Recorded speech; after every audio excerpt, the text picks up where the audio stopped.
প্রতিটি বাঙালির মনে যে নামটি আজও দাগ কেটে আছে, যার প্রতিটি গান কবিতা মানুষের চেতনাকে জাগ্রত করে, তিনি আমাদের জাতীয় কবি কাজী নজরুল ইসলাম।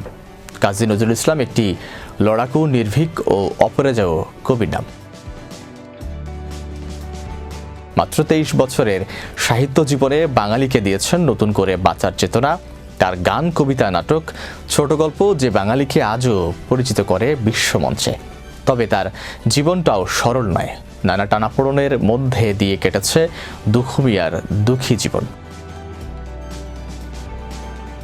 এই বহুমাত্রিক জীবনের প্রতিটি অধ্যায়কে পর্দায় তুলে ধরতে নির্মিত হয়েছে প্রামাণ্যচিত্র biography of Nazrul.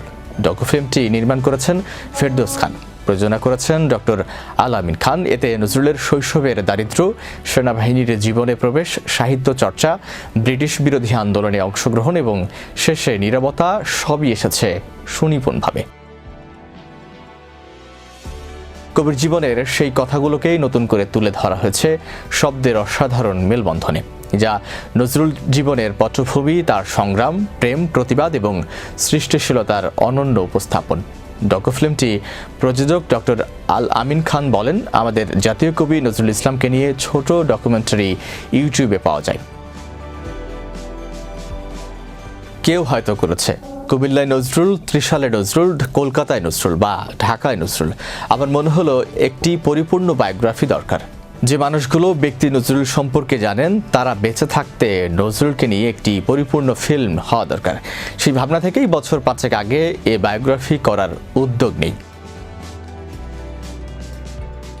ডকুফিল্মটি professor doctor Rafiqul Islam, professor doctor Anisuzzaman, professor Sirajul Islam Chowdhury সহ অনেক গুণীজনের মূল্যবান সাক্ষাৎকার নেওয়া হয়েছে। ডকুফিল্মটি চিত্রায়িত হয়েছে নজরুলের জন্মস্থান চরুলিয়া থেকে শুরু করে ত্রিশাল, কলকাতা এবং ঢাকা সহ বিভিন্ন স্মৃতি বিজড়িত স্থানে।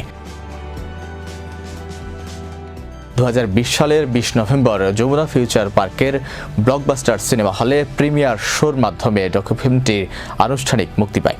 2021 সালের 25 মে এটি বাংলাদেশ টেলিভিশনে সম্প্রচারিত হয় এবং 2023 সালে মিশিগান ও নিউ ইয়র্কে প্রদর্শিত হয়। রোববার কাজী নজরুল ইসলামের জন্মবার্ষিকী উপলক্ষে নর্থ সাউথ ইউনিভার্সিটিতে আয়োজিত বিশেষ প্রদর্শনীতে দর্শকেরা নজরুলের জীবন ও কর্ম সম্পর্কে নতুন দৃষ্টিভঙ্গি লাভ করেন।